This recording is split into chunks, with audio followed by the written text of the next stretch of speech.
Oke, bismillahirrahmanirrahim. Baiklah, pada kesempatan kali ini kita sudah kedatangan salah satu sosok pemimpin muda di Universitas Riau Kepulauan di Yayasan Perguruan Tinggi Batam, yaitu Bapak Edwin. Bapak, selamat sore Bapak. Selamat sore. Oke, sehat ya Pak? Alhamdulillah. Alhamdulillah, sehat. tampak sangat bersemangat Iya. sepertinya pada siang hari ini. Kalau gitu silakan Bapak diperkenalkan dulu. Iya. Assalamualaikum warahmatullahi wabarakatuh. Sahabat Unrika, nama saya Edwin Agung Wibowo. Saat ini saya menjabat sebagai Ketua Yayasan Perguruan Tinggi Batam yang menaungi Universitas Riau Kepulauan. Itu dulu ya perkenalannya. Oke, ya, perkenalan singkat Iya, dulu ya Pak. Oke. Nanti kalau mau tahu lebih dalam, mungkin kita dari obrolan ini bakal tahu lebih dalam nih, khususnya tentang Yayasan Perguruan Tinggi Batam dan juga Bapak ya tentunya. Iya. Karena merupakan salah satu sosok yang pertama ya Pak, yang termuda nih untuk memimpin Yayasan Perguruan Tinggi Batam. Betul atau tidak Pak? Mungkin iya, mungkin enggak juga. Ya, mungkin enggak. Oke, kalau gitu kita mau masuk dulu ke sejarahnya dulu nih Pak. Iya. Sejarah yayasan ini awalnya seperti apa ya Pak? Oke, jadi Yayasan Perguruan Tinggi Batam itu diinisiasi oleh almarhum Bapak Dr. Haji Amarul Nasution MBA. Itu awalnya di tahun 1992 inisiasi tersebut. Jadi pada waktu itu Batam adalah kota yang direncanakan waktu itu masih direncanakan untuk menjadi kota industri gitu kan, di mana salah satu kebutuhan dari kota industri itu adanya sebuah perguruan tinggi untuk menunjang pendidikan pekerja-pekerja di industri tersebut gitu kan. Nah pada saat itu memang Batam itu belum punya perguruan tinggi sama sekali, apapun sama sekali bentuknya, belum ada ya, Pak? baik sekolah tinggi, baik universitas ataupun politeknik itu belum ada sama sekali di Batam. Nah jadi waktu itu beliau menginisiasi untuk membuka perguruan tinggi pertama di Batam. Akhirnya atas bantuan Ketua Otorita Batam dulu, almarhum B.J. Habibie waktu itu. Jadi beliau difasilitasi lahan di Batu Aji gitu, lahan di Batu Aji, dan ofisialnya Yayasan Perguruan Tinggi Batam ini didirikan tahun 1993. Oh, gitu. jadi dari inisiasi 1992, prosesnya jadi dari setahun setelahnya. 1992 baru 1993 memang officially ada Yayasan Perguruan Tinggi Batam gitu. Nah, setelah itu belum dibangun tuh, tahun 93 baru berupa tanah kosong di sini gitu, di Batu Aji gitu kan. Jadi awalnya perkuliahan itu dilakukan di menyewa gedung di Pertamina Tongkang di Batu Ampar. Wah, di Batu Ampar ya Pak awalnya? Di Batu Ampar dulu. Jadi dulu cuman ada dua prodi, yaitu sekolah tinggi sih dulu, sekolah tinggi ilmu ekonomi sama sekolah tinggi teknik. Gitu. Jadi itu yang awalnya ya Pak, yayasan ini berdiri. Jadi memang kalau dibilang prodi apa yang paling tua adalah manajemen sama teknik industri dulu. Sama teknik industri berarti prodi pertamanya Iya, Pak. gitu. Jadi yang paling tua itulah gitu. Nah seiring berjalannya waktu, setelah perkuliahan di Batu Ampar itu, gedung ini dibangun kurang lebih setahun 2 tahun, barulah pindah ke sini. Nah, gitu. itu menarik ya Pak, dari Batu Ampar berarti ya Pak awalnya. Nah, awalnya kenapa bisa di Batu Ampar ya Pak? Kita kalau berbicara masalah lokasinya, lalu bisa ada di Batu Aji, itu sejarahnya gimana Pak? Iya, jadi memang dulu dialokasikan lahan oleh Ketua Otorita Batam dulu memang di Batu Aji kan, tapi masih berupa tanah kosong gitu. Oh gitu, berarti emang given ya Pak, dari emang pemberian dari otorita. Iya. Oke. Nah, kenapa di Batu Ampar? Ya mungkin memang saat itu yang memungkinkan di sana dulu, gitu. Itu sih. Dan Batu Aji dulu nggak seramai sekarang, mungkin dulu masih hutan, belum ada kehidupan sini, gitu. Mungkin salah satunya juga karena di daerah Batu Ampar atau Batu Aji awalnya sudah ada industrinya itu tadi ya Pak, karena kan kita korelasinya cukup kuat nih dengan Batam, kota industri. Nah, jadi pendidikannya akan dibangun juga di daerah sekitar situ. Wah, makanya menjadi dari dulu sampai sekarang yayasan ini berkembang cukup pesat, salah satunya juga karena industri-industri yang ada di sekitaran Batam ini ya Pak. Betul. Oke. Nah, dulu itu sejarah berdirinya STIE dan STT ini kenapa Pak ada dua sekolah tinggi sekolah itu tinggi. awalnya? Jadi kebetulan waktu itu melihat kebutuhan di masyarakat sekitar sini. Jadi kenapa sekolah tinggi ekonomi dan sekolah tinggi teknik?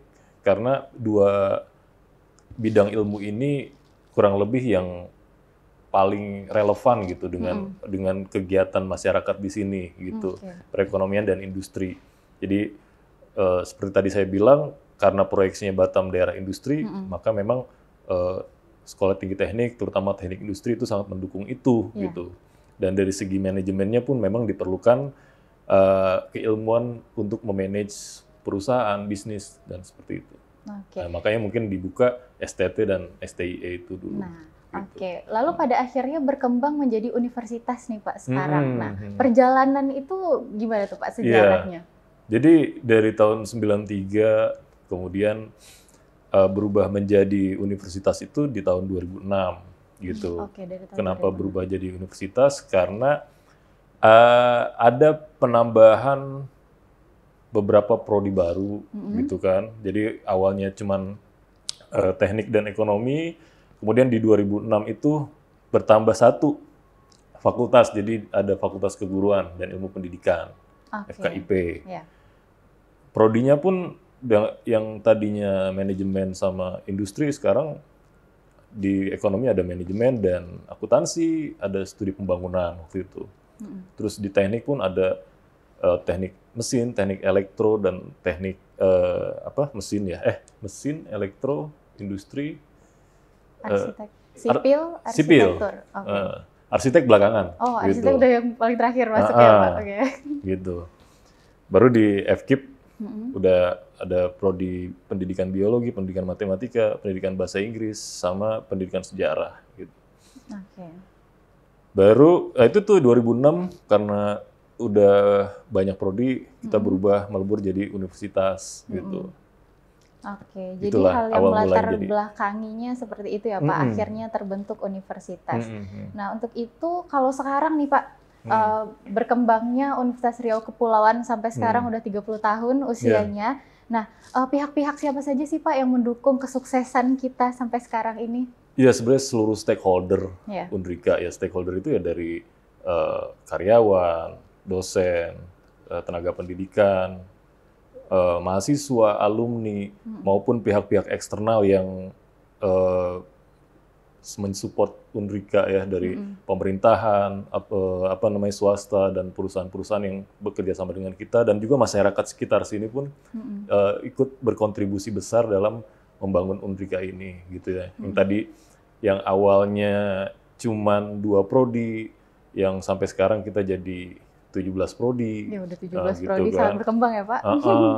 Yang tadi gedung kecil, ya sekarang alhamdulillah sudah semakin banyak gedungnya dan besar dan cukup representatif lah sekarang. Dan ibaratnya dari segi prestasi pun dan dari segi kualitas, artinya kita pun memiliki kapasitas itu untuk yang sesuai standar lah. Gitu. Iya, dan cukup bersaing dengan universitas yang lain ada di Batam. Nah, baiklah. Untuk itu Pak, sekarang kita kan sudah di umur 30 tahun nih Pak. Kira-kira harapan Bapak seperti apa sih Pak untuk Unrika ke depannya? Ya, sebenarnya harapannya mungkin sama seperti yang lain ya. Kita ingin terus mengembangkan universitas ini menjadi lebih baik lagi ke depannya. Dan yang terpenting adalah cita-cita utama dari sebuah lembaga pendidikan atau universitas, artinya itu kan mendidik ya, atau melahirkan lulusan-lulusan, melahirkan alumni-alumni yang nantinya bisa berkontribusi positif bagi masyarakat banyak gitu. Ya sebenarnya yang bagi para pendidik maupun dosen, prestasi yang patut dibanggakan adalah ketika melihat mahasiswa didiknya itu menjadi sesuatu dan menjadi berguna bagi banyak orang. Sesimpel itu, gitu. Betul. Dan ya itu priceless, gitu. Priceless artinya kita anggaplah sebagai manusia biasa, artinya amat sangat berharga ketika bisa berguna bagi orang lain. Gitu. Dan itu juga yang kita junjung tinggi agar keberadaan Undrika ini bisa bermanfaat bagi orang banyak. Wah, gitu, amin, gitu. Amin. Semoga ya Pak, semua cita-cita itu bisa tercapai ke depannya. Nah, khususnya ini Pak, Bapak sebagai penerus ya Pak dari Yayasan Perguruan Tinggi Batam ini, ada nggak sih Pak kira-kira cita-cita sebelumnya yang belum kecapai nih Pak sama kita? Iya, sebenarnya kalau cita-cita ibarat universitas ini ibarat kita membangun sebuah bangunan ya. Sebenarnya setiap periode, setiap masa jabatan rektor atau ketua yayasan atau apapun, itu kita hanya meletakkan satu bata untuk menjadi satu bangunan yang tinggi nantinya. Artinya cita-cita itu akan terus ada gitu dan tidak akan berakhir sampai kapanpun gitu. Artinya kita sebagai institusi pendidikan, sebagai universitas itu akan terus berinovasi, terus berkembang karena ilmu pengetahuan itu sangat dinamis gitu. Yang sekarang ini berlaku mungkin 5 tahun lagi nggak berlaku. Gitu. Selalu ada kebaruan ya Pak. Selalu ada pembaharuan dan juga ibaratnya kita harus up to date dengan hal itu dan cita-cita yang belum tercapai pasti banyak yang belum tercapai gitu dan itu tidak akan tercapai dalam waktu yang dekat gitu dan itu akan ada terus mimpi-mimpi kita yang akan selanjutnya yang ibaratnya kita harus raih sampai kapanpun gitu dan itulah yang menjadi semangat kita untuk bisa berkembang lebih baik lagi gitu. Kalau gitu Pak untuk terakhir nih Pak, Bapak sebagai ketua kami yang termuda nih Pak, juga bagaimana sih Pak motivasinya untuk kami juga yang muda-muda untuk bisa tetap terus berkembang, membentuk pembaruan-pembaruan yang baru, apalagi khususnya di dunia pendidikan. Untuk closing statement ya Pak. Sebenarnya saya nggak muda lagi tau. Ternyata masih muda kok Pak. Banyak yang lebih muda dari saya. Masih muda juga, yang lain juga banyak yang masih muda gitu. Sebenarnya ya saya sih berpesan buat semuanya, terutama generasi muda ya. Sebenarnya kita tuh punya kekuatan yang sangat besar yang ada pada diri kita masing-masing gitu, yang mungkin kita nggak menyadari kekuatan itu gitu, dan mungkin kita belum menemukan apa sih kekuatan itu gitu. Dan buat saya sih temukanlah kekuatan itu pada diri kita sendiri gitu, bukan kita mencari atau meniru pada orang lain. Dan juga ya itu kebalik lagi ke statement saya awal, sebaik-baiknya orang adalah yang berguna bagi orang lain gitu. Buat apa ibaratnya kita bersaing dengan orang lain atau apapun itu, tapi kalau tidak ada manfaatnya untuk orang banyak ya percuma aja gitu. Yang penting adalah kita bisa mengidentifikasi kekuatan kita dan menggunakan kekuatan kita itu untuk bisa berguna bagi orang lain. Amin, insya Allah ya Pak. Dan semoga ini bisa menjadi contoh untuk kita yang menonton nantinya. Mudah-mudahan saya juga masih belajar sih. Ya, kita sama-sama belajar. Sama-sama belajar. Oke, kalau gitu terima kasih Bapak untuk kesempatannya pada wawancara ini. Saya Ira Siti Maulana, ditutup dulu. Terima kasih. Assalamualaikum warahmatullahi wabarakatuh. Waalaikumsalam warahmatullahi wabarakatuh. Oke, baiklah, di wawancara selanjutnya ini kita mendatangkan kembali nih para sejarawan-sejarawan di Universitas Riau Kepulauan yang menjadi saksi dari awal berdirinya sekolah tinggi ya awalnya Pak, lalu menjadi universitas. Nah, sekarang kita sedang bersama Bapak siapa ini? Pak Silakan Rahman Bapak Hasibuan. Ya, Assalamualaikum warahmatullahi wabarakatuh. Nama saya Rahman Hasibuan, SE MSI. Sekarang menjabat sebagai BPH Yayasan, Badan Penyelenggara Harian, atau yang populer disebut Badan Pengawas Yayasan Harian gitu ya. Oke, nah berarti menjabati peran yang cukup penting ya Pak di yayasan kita. Ya penting nggak penting sebenarnya. Nah, jadi sebenarnya kan jabatan itu ya tergantung siapa yang diamanatkan, siapa yang memberi amanat, kemudian tanggung jawab. Oke. Baiklah, nah kalau gitu Pak, berarti Bapak sangat tahu ya Pak tentang sejarah dari mulai awal nih Pak, yayasan kita berada sampai sekarang sudah menjadi adanya universitas. Nah, boleh diceritakan sedikit Pak sejarahnya itu dari awal? Iya. Jadi sejarah Universitas Riau Kepulauan itu adalah cikal bakal dari Yayasan Perguruan Tinggi Batam. Yayasan Perguruan Tinggi Batam ini lahir tahun 1993. Kemudian membuka 2 sekolah tinggi pada tahun 1994, yaitu Sekolah Tinggi Ilmu Ekonomi dan Sekolah Tinggi Teknik Batam. Itu mulai tahun 1994 dan dimulai proses perkuliahan itu di gedung Pertamina Tongkang di Batu Ampar, Batam. Oke, di situ lokasi pertama. Itu lokasi kuliahnya ya. Dulu masih menyewa ya. Gedung Pertamina Tongkang itu disewa oleh Yayasan Perguruan Tinggi Batam untuk dijadikan perkuliahan Sekolah Tinggi Ilmu Ekonomi Batam dan Sekolah Tinggi Teknik Batam. Oke. Nah, lalu ketika Bapak bergabung itu di tahun berapa Pak? Apakah dari awal ini berdiri, lembaga pendidikan ini berdiri? Iya. Saya bergabung di STIE Batam dan STT Batam itu awal 1999. Jabatan yang diamanatkan oleh yayasan kepada saya itu langsung wakil ketua STIE dan STT Batam bidang administrasi dan keuangan. Jabatan itu mulai dari 99 sampai 2005 menjadi wakil ketua bidang keuangan, administrasi dan keuangan. Oke, nah otomatis dengan Bapak menjabat pada bagian yang penting itu di lembaga pendidikan ini, nah bagaimana pemimpin sekolah tinggi kita pada zaman dahulu itu Pak? Mulai dari siapa aja? Nah, bagaimana tuh pengalaman Bapak ketika dipimpin oleh petinggi-petinggi tersebut? Iya, jadi tahun 94 sampai 94 itu ketua pimpinannya atau ketua Sekolah Tinggi Ilmu Ekonomi itu dijabat Ibu Dr. Anda Subianti. Sedangkan ketua Sekolah Tinggi Teknik itu dijabat oleh Ibu Nurjannah ST. Oh, jadi awalnya itu ibu-ibu ya Pak yang memimpin? Ibu Nurjannah namanya.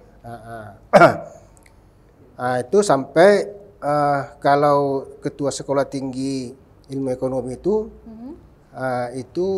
sampai 98 dia. 98. Kemudian nanti diganti lagi Ade Penasution gitu kan. Tapi kalau Sekolah Tinggi Teknik itu hanya sampai 2008 juga Ibu Nurjannah. Kemudian diganti lagi ada yang Rustam Effendi namanya, yang di teknik itu kan, ketua sekolah tingginya. Kemudian ada Abdullah Merjani, ada terakhir Pak Habullah gitu ya. Itu. Oke, sampai akhirnya terbentuk menjadi universitas. Nah, itu bagaimana Pak? Hal yang melatar belakangi dari sekolah tinggi menjadi Universitas Riau Kepulauan saat sekarang. Jadi cita-cita luhur almarhum Dr. Amar Nasution bahwa dia ingin Yayasan Perguruan Tinggi Batam ini melebarkan sayapnya, menambah program studi atau fakultas yang sudah ada.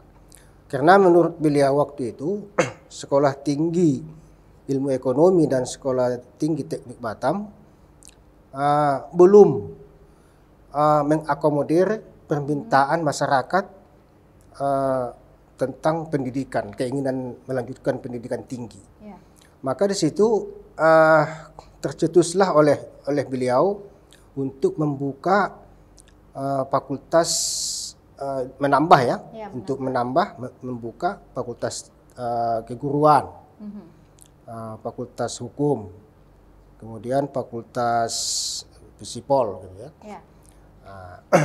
Jadi tahun 2000 2005 awal itu diajukan proposal ke Dikti untuk merubah nama dari sekolah tinggi menjadi universitas.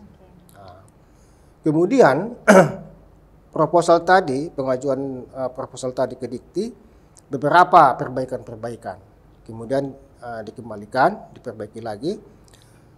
Alhamdulillah bulan Juni 2006 keluarlah izin perubahan bentuk dari sekolah tinggi menjadi universitas. Ya. Itulah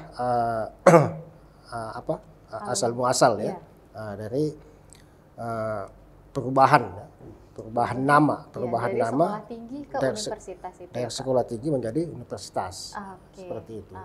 Nah, dari 2006 ya Pak waktu itu menjadi universitas sampai saat sekarang nih Pak udah 2023. Apa sih Pak yang Bapak rasakan perbedaannya dari Unrika ini khususnya?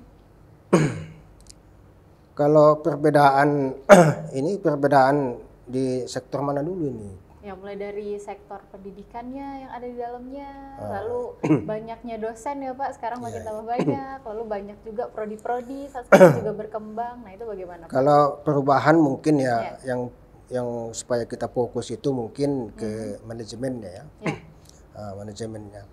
Di mana manajemen itu kan ada pimpinan. 2006 itu menjadi universitas berarti kan dijabat oleh rektor. Rektor itu 2006 sampai 2012 itu dijabat almarhum Dr. Haji Amarullah Nasution. Jadi kalau dilihat dari manajemennya ya, sampai sekarang antara pimpinan rektor, dekanat tidak ada yang signifikan sebenarnya. Jadi ya seperti sekarang yang kita alami sekarang ini. Jadi kan ya memang kan sudah diatur dengan sistem. Jadi misalkan dekan, ketua prodi, rektor-rektor yang lain kan tidak bisa melakukan sesuatu yang melanggar aturan. Nah, dia siapapun pimpinannya, mulai dari dekan, rektor, itu sudah ada aturan yang harus apa yang dia lakukan. Dan itu Bapak yang mengawasi langsung ya Pak? Secara tidak langsung iya. Misalkan kalau ada ini seperti ini lagi harus kita jalankan. Gitu kan. Dan akhirnya terbentuklah Unrika seperti saat sekarang ini. Sudah hampir umur 30 tahun nih Pak. Iya, nah, ini cukup dewasa. Iya. Sudah cukup dewasa ya Pak, 30 tahun kalau waduh itu udah besar sekali. Udah matang lah. Iya, sudah matang. Nah, kalau dari Bapak untuk harapannya Pak ke Unrika ke depannya seperti apa Pak di umur yang ke 30 tahun ini? Iya. Jadi umur Unrika sekarang ini sudah mencapai 30 tahun. Itu adalah umur yang sudah matang ya. Jadi harapan saya yang yang sudah berjalan sekarang, saya sih menganggapnya manajemen pada saat ini masih baik-baik saja ya, masih baik-baik saja. Ini yang perlu ditingkatkan ke depan. Salah satu indikator peningkatan ke depan itu adalah menjaga kekompakan antar pimpinan. Mulai dari universitas, fakultas, prodi, dan bahkan ke bagian-bagian lain. Karena saya di mana-mana pun saya lihat, maka kekompakan dan koordinasi yang baik itu menjadikan universitas itu menjadi lebih maju. Tetap terus berinovasi ya Pak? Ya jelas itu kan. Jadi salah satu kemajuan itu ya inovasi, sungguh-sungguh, saling mengingatkan misalnya kan. Jadi kalau misalkan ada ego yang tidak jelas, itu nanti akan merusak sistem itu. Nah itu dia. Berarti yang paling penting dijaga adalah kekompakan kita ya Pak sebagai keluarga nih di Universitas Kepulauan. Jadi memang itu salah satu kita di sini itu harus menganggap sebagai keluarga besar. Ya, betul. Jadi jangan kita misalkan selama ini kita adalah keluarga besar Unrika. Tahu-tahu tidak keluarga. Iya. Saling sikut, saling senggol, itu kan. Jadi kita harus kompak, saling mengingatkan. Kalau yang namanya salah-salah itu pasti ada. Pasti ada. Ada yang tahu, ada yang tidak mau tahu, kayak gitu. Jadi ini harus tetap dihimpun ya menjadi kekuatan. Gitu. Iya. Bersinergi lah maksudnya. Iya, biar menjadi Unrika yang unggul, kreatif dan juga mandiri. Iya itu. Pak, jadi kita jangan lari daripada visi misi kita. Iya. Jadi unggul, kreatif dan mandiri. Oke, nah itu dia. Baiklah, terima kasih Pak Rahmat untuk waktunya pada sore hari ini. Kalau gitu kita tutup dulu untuk sesi wawancara ini. Terima kasih, semoga doanya juga dikabulkan ya Pak oleh Allah.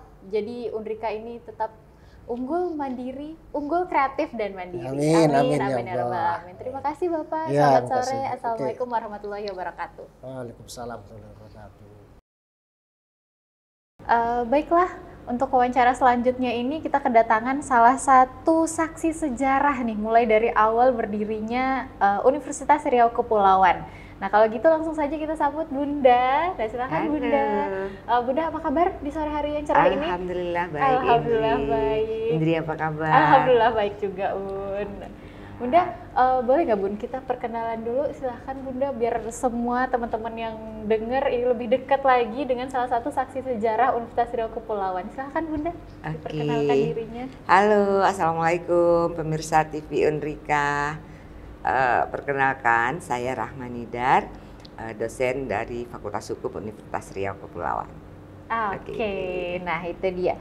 Itu adalah perkenalan singkat ya dari Bunda. Nah, kalau kita mau lebih dalam lagi mengetahui tentang Bunda nih, kita mau kulik-kulik nih Bunda di wawancara kali ini.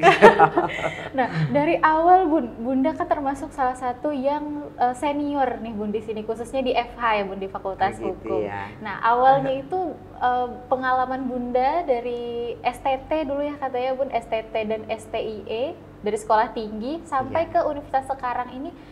Bagaimana sejarahnya Bunda? Ceritanya tentang Bunda dulu. Oh iya, dulu Bunda bergabung di Unrika. Dulu sebelumnya kan belum Unrika ya, belum Universitas Riau Kepulauan, tapi masih yayasan ya, Yayasan Perguruan Tinggi Batam. Itu tahun 93, tahun 1993. Dari awal berdiri ya Bun? Dari awal berdiri sekali. Bunda ikut bantu Bapak lah dulu, Pak Ketua Yayasan, almarhum ya, Bapak Amarullah Nasution.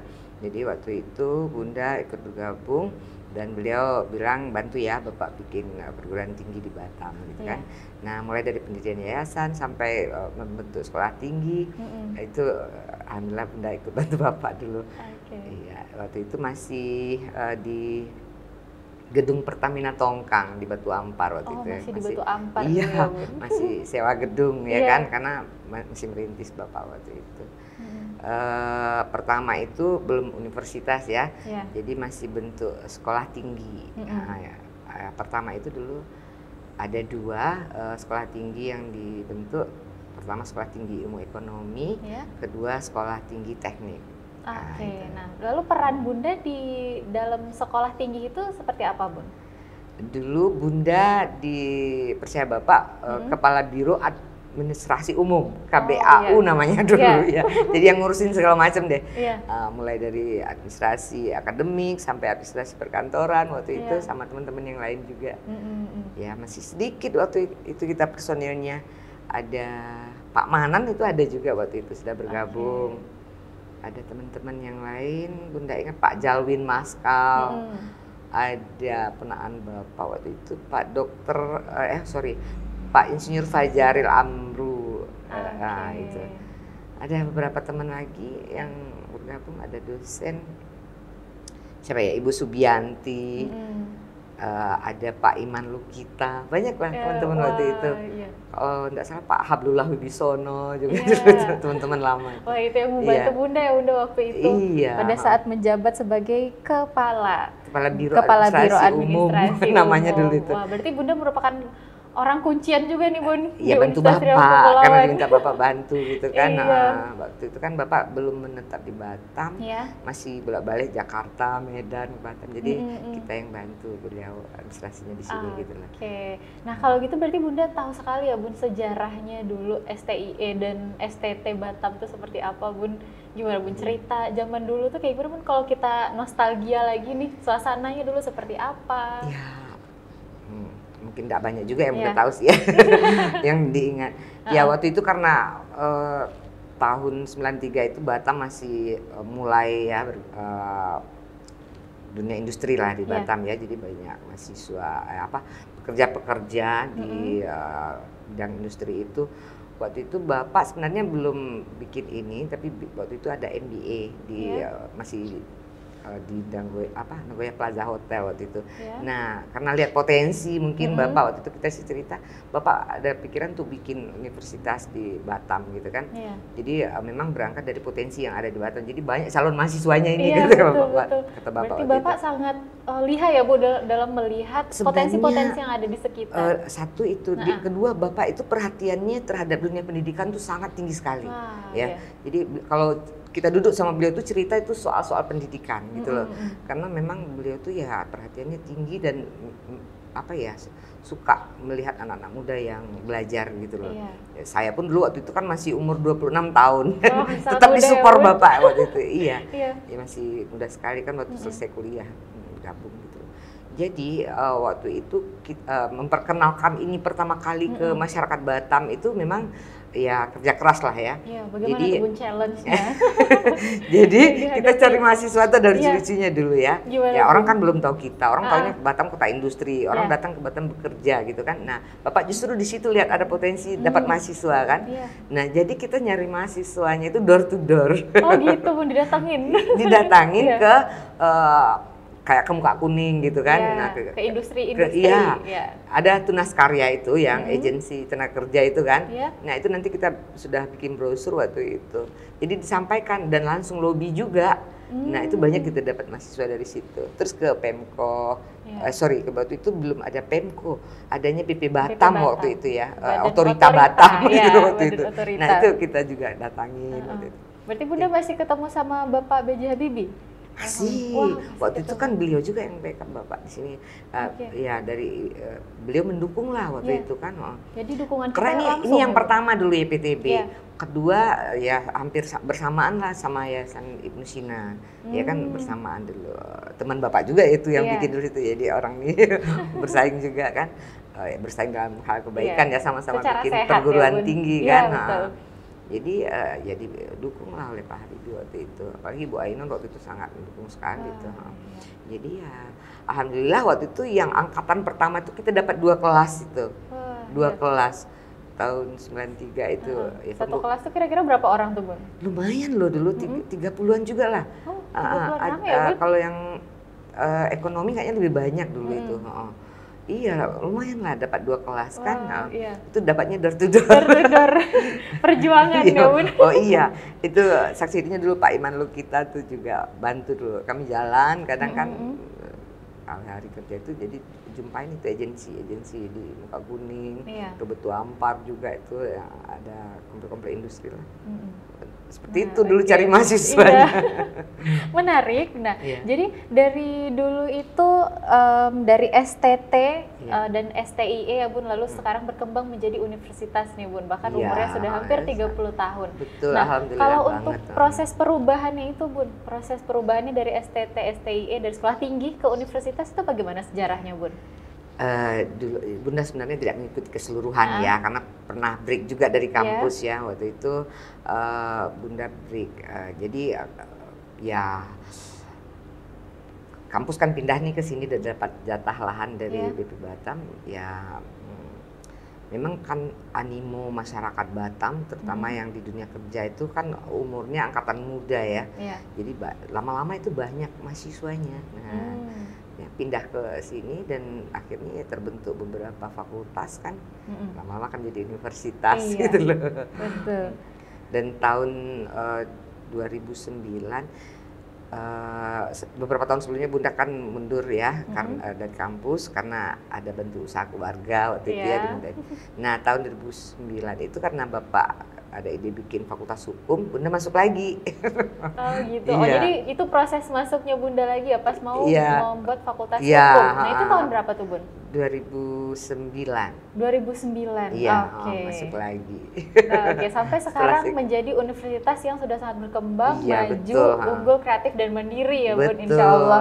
Nah, untuk membentuk itu semua pasti banyak sekali yang mendukung ya Bun. Nah, pihak-pihak siapa saja sih Bun yang mendukung kita waktu itu?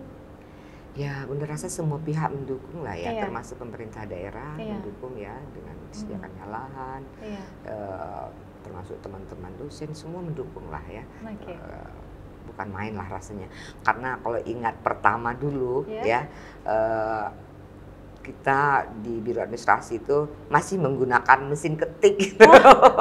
Masih mesin ketik ya Bun? Iya.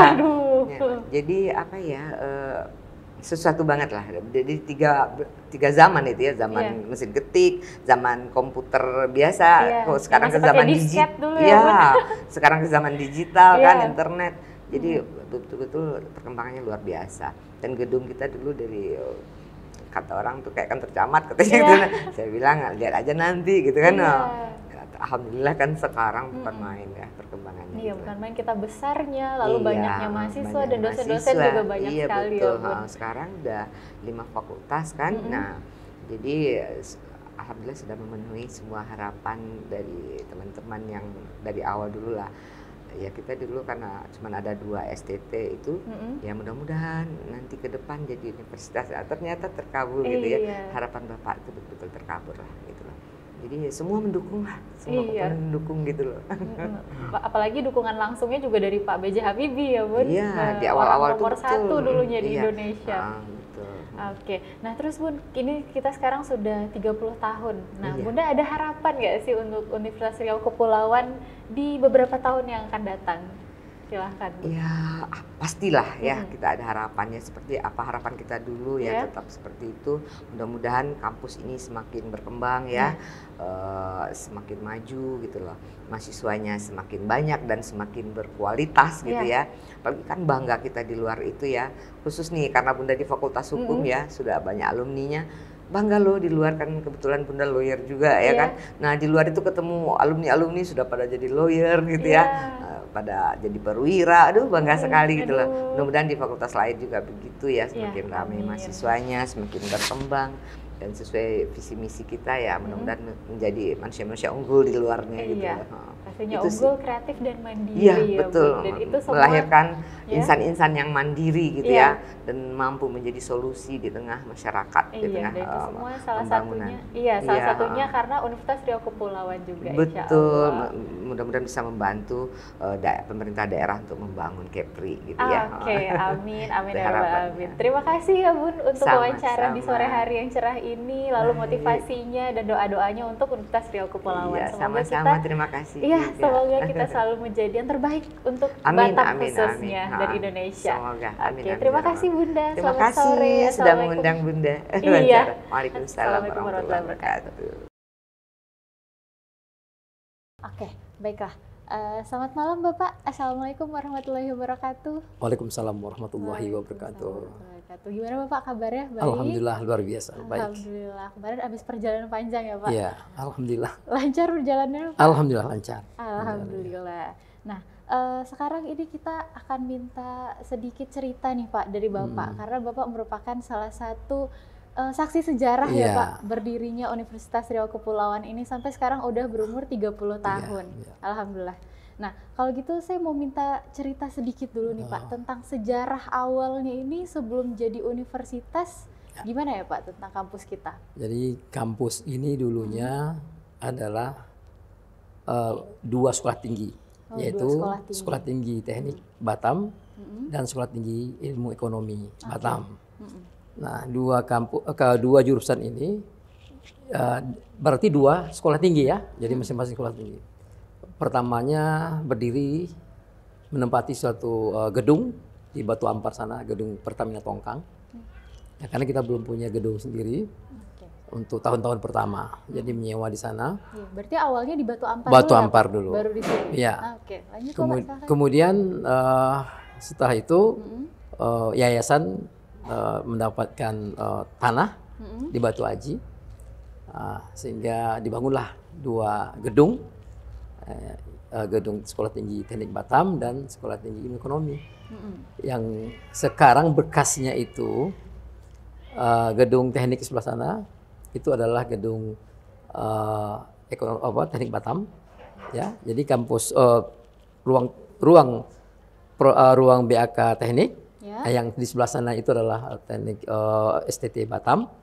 Yang di sebelah sini ya, yang seliweran dengan toilet. Ya. Sekarang itu adalah Sekolah Tinggi Ilmu Ekonomi, jadi berdekatan. Jadi dulu orang mengatakan kayak SD Impres lah. Oh gitu. Ya, jadi pada masa itu Batu Aji ini tidak seperti ini. Orang tidak banyak di Batu Aji inilah, karena terkesan jauh dan kemudian juga kumuh waktu itu. Ya, jadi berarti bangunan kampus yang di depan, gedung-gedung yang di depan, yang auditorium sekarang ya Pak? Nah, berarti itu adalah bangunan-bangunan awal yang ada di bawahnya, yang di bawahnya, ya, yang di atas lantai bawahnya, yang satunya. Itu adalah STT Batam dan STTB Batam. Jadi STT Batam dan STIE Batam. STT dan STIE Batam. Ya. Oke, berarti berkas sejarahnya masih ada ya Pak ya, sampai sekarang? Masih ada pondasi, masih ada. Jadi itu tidak bisa dihilangkan ya, karena segitu. Jadi pihak yayasan hanya menambah tinggi. Gitu. Oke, nah itu kira-kira di tahun berapa itu Pak? Dulu waktu masa STT dan STIE sampai ke universitas? Ini berdiri yayasan berdiri tahun 93. Ya, jadi makanya Dies-Natalisnya adalah yang ke-30. Ya. Karena berdirinya 93. Kemudian dimulai dengan dua sekolah tinggi itu.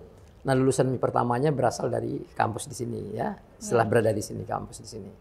Nah, lulusan kita pada waktu itu sudah menempati posisi yang penting di Batam ini. Ada Nur Sapriyadi sebagai ketua DPRD waktu itu. Kemudian ada beberapa pejabat Kota Batam pernah juga kuliah di sini. Jadi di awal-awal itu mahasiswa kita itu berusia jauh lebih tua dari dosennya. Daripada dosennya ya Pak? Atau bahkan ada yang seumuran ya Pak? Kebanyakan lebih tua. Oh, lebih tua bahkan? Lebih tua. Jadi tapi mereka respect pada kita karena kita adalah pengajar. Dan waktu itu kan belum ada keharusan S1, atau S2, S3. Sehingga yang baru lulus pun itu bisa mengajar di sini waktu itu. Oke.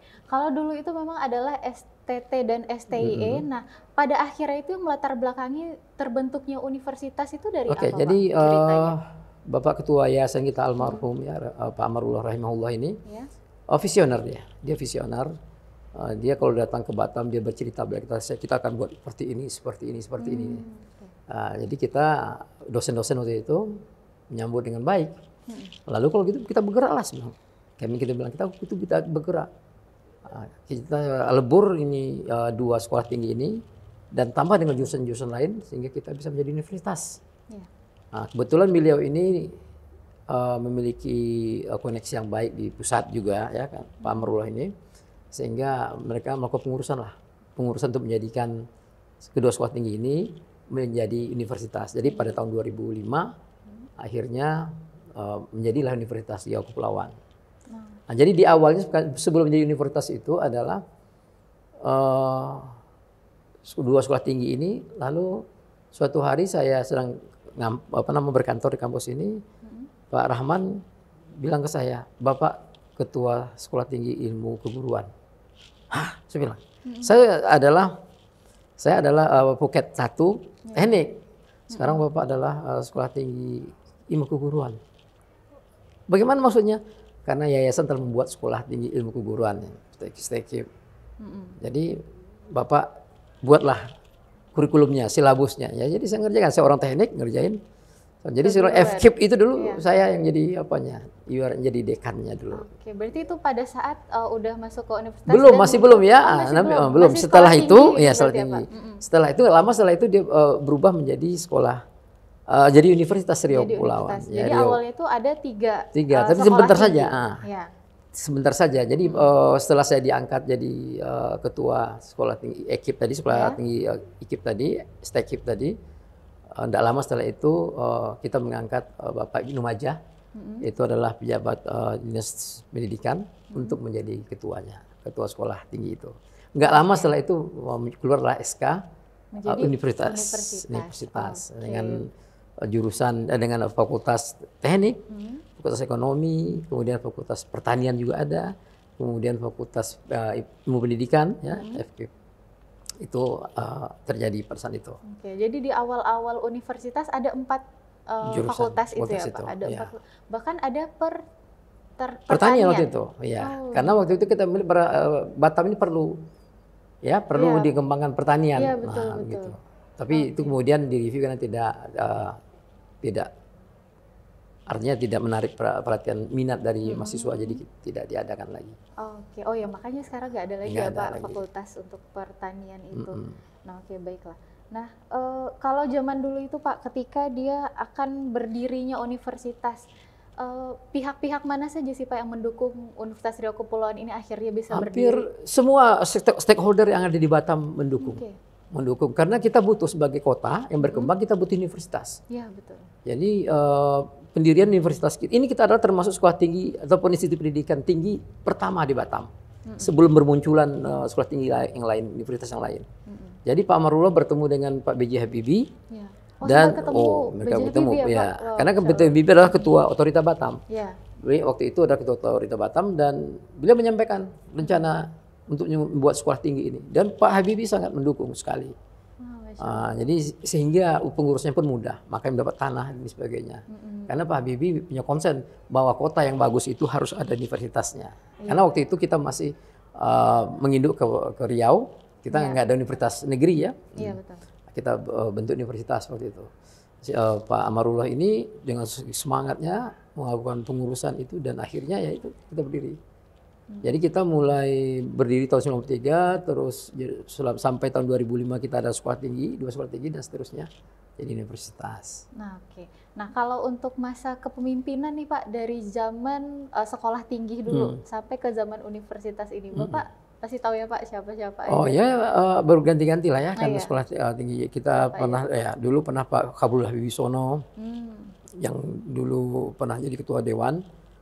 Dan juga sekarang di Uniba, Profesor Kabulullah Wibisono itu adalah ketua sekolah tinggi kita dulu.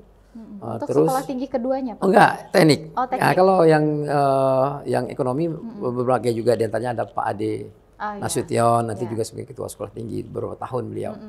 Jadi karena sekolah tinggi itu dibikin oleh masing-masing ketua kan, ada ketuanya.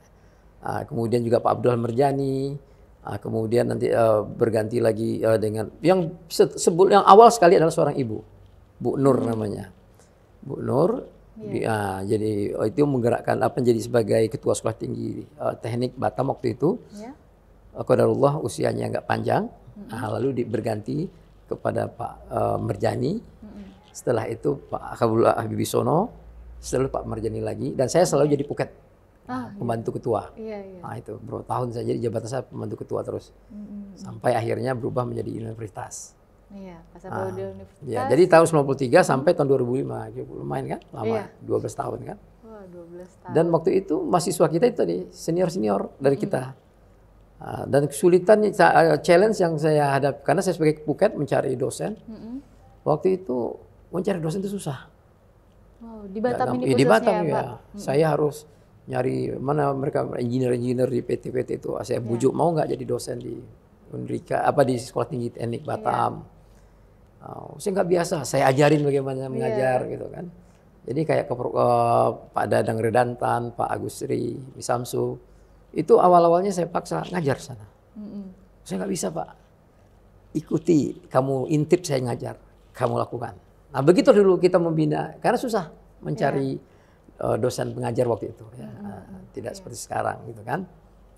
Dan kadang-kadang ada juga dosen yang sudah kita karena dia memegang mata kuliah beberapa mata kuliah, tahu-tahu di pertengahan semester dia pergi karena meninggalkan Batam, karena dia bekerja kan lalu dapat pekerjaan di tempat lain. Nah, sementara mahasiswa itu harus kita bertanggung jawab. Maka karena waktu itu saya sebagai poketnya harus menghandle gitu. Sehingga saya dulu banyak sekali yang saya handle mata kuliah. Macam-macam sosiologi industri saya handle semua. Karena apa? Karena melanjutkan dosen yang tadi pergi. Itu pengalaman kita waktu itu ya, suatu sekolah tinggi.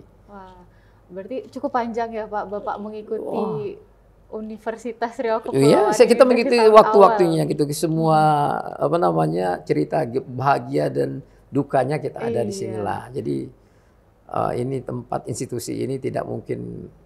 Saya mengatakan hampir separuh hidup saya ada di sini gitu kan. Saya ada 26 tahun. 26 tahun di sini sejak tahun 97.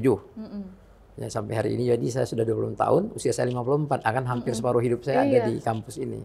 Nah, berarti kalau dari awal itu Pak, Bapak bisa akhirnya bergabung ke Universitas Riau Kepulauan, dulu itu masih sekolah tinggi, itu gimana Pak? Oke, jadi saya lulusan teknik mesin UGM. Jadi waktu saya lulus, saya ditawari jadi dosen di Gajah Mada. Saya nggak mau, karena saya mau kembali ke Riau. Saya ke Riau, untuk di Riau, kemudian saya tidak dapat pekerjaan di Pekanbaru, saya bekerja di Batam. Tapi semangat untuk mengajar tetap ada. Karena ada passion. Ada passion. Dulu saya tidak mau terima tawaran jadi dosen di UGM. Gajinya kecil. Itu waktu Bapak lulus S2? S1. S1 sudah ditawarin langsung. Ini teknik mesin UGM langsung menawarkan saya. Tapi saya melihat gajinya cuma kecil kok, cuma 300 ya, tak terima. Sementara di pabrik besar gitu kan. Betul. Tapi passion mengajar tetap ada. Akhirnya saya cari jalan, saya tahu ada sekolah tinggi teknik Batam. Saya cari tahu siapa ketua sekolah tingginya dan saya melamar. Dan saya diterima. Nah, diterima akhirnya sampai hari inilah. Tidak berorientasi kepada uang. Nah, jadi kita dulu di teknik itu tidak berorientasi pada uang. Kadang-kadang teman-teman dosen itu tidak ngambil gajinya. Harus diingatkan itu gajimu diambil tuh, di amplopnya itu diambil. Bahkan diingetin ya harus Pak diingatkan. untuk ngambil. Iya, karena gaji yang diterima di PT lebih besar.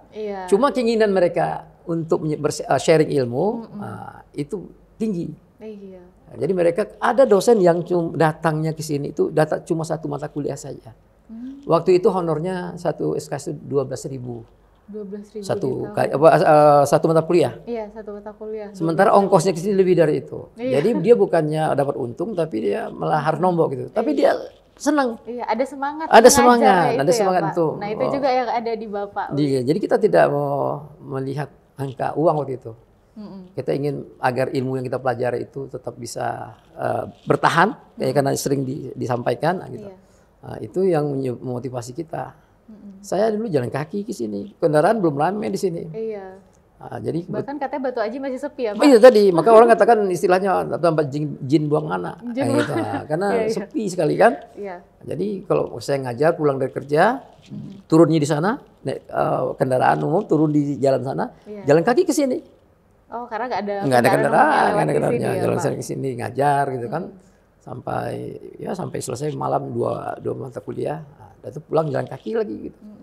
Jadi nggak untung sebenarnya kalau dari segi finansial, tapi ada kebahagiaan sendiri, ada kepuasan tersendiri untuk sharing ilmu ya.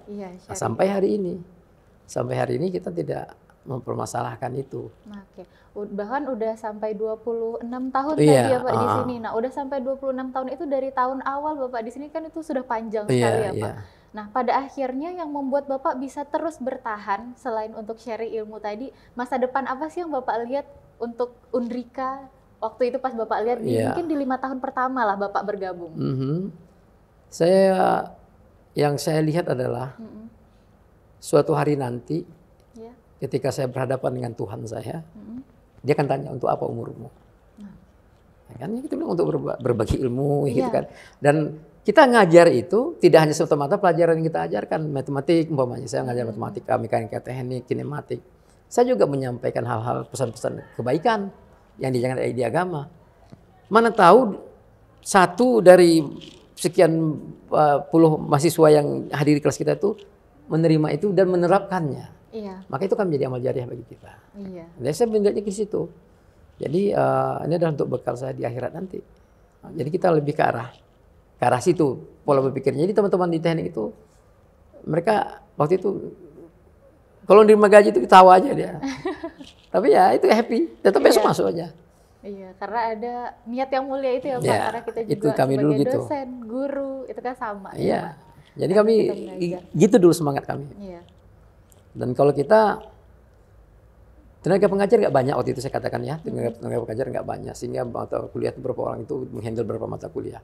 Waktu itu ada ujian negara, ya jadi ujian negara itu dosennya pengujinya datang dari UNDRI atau dari Padang gitu kan. Iya. Nah, mereka menguji mata kuliah apa yang kita ajarkan gitu loh. Apa kita nggak ada kan, kita yang ngajar yang uji orang lain gitu. Iya, betul. Ya alhamdulillah waktu itu ya semua berjalan lancar. Bahkan untuk skripsi kita harus mendatangkan dosen penguji dari UNDRI. Itu yang menariknya adalah ketika kita menguji mahasiswa, dosen UNDRI tadi, saya mengasih nilai B. Nah, kenapa tuh Pak? Bagi saya itu biasa. Jadi mahasiswa tadi mempresentasikan skripsinya satu modifikasi mesin.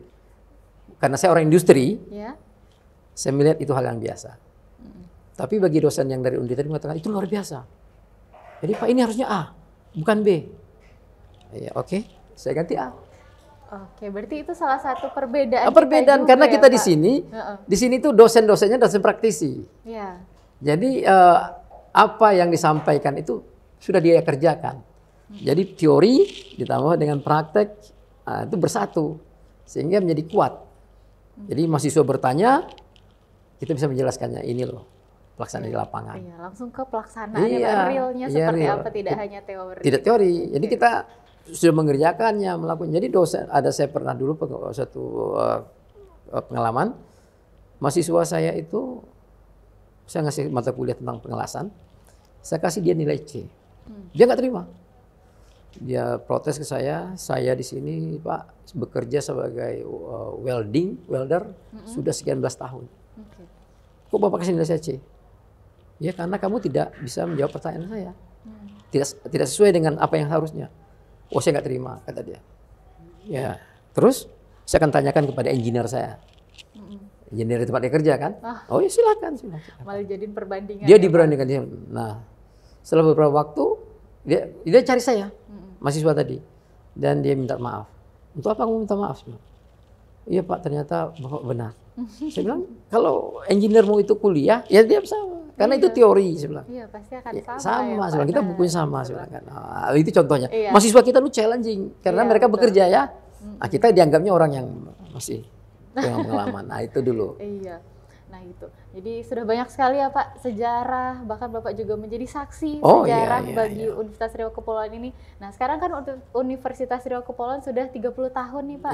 Kira-kira dari Bapak ada mungkin harapan atau pesan-pesannya untuk Universitas Riau Kepulauan, silakan. Ini universitas yang pionir di Batam, terdepan. Jadi kan kita mau tahu di teori Blue Ocean, Blue Ocean Strategy adalah be the first, be the best, or be unique. Nah, jadi yang pertama atau jadi terbaik atau unik. Nah itu kita akan dipilih. Nah kita memiliki saat ini adalah tidak mungkin dimiliki oleh orang lain, yaitu sebagai yang pertama di Batam. Be the first, kita pegang. Sekarang kita mencari jalan bagaimana kita menjadi be the best dan be unique.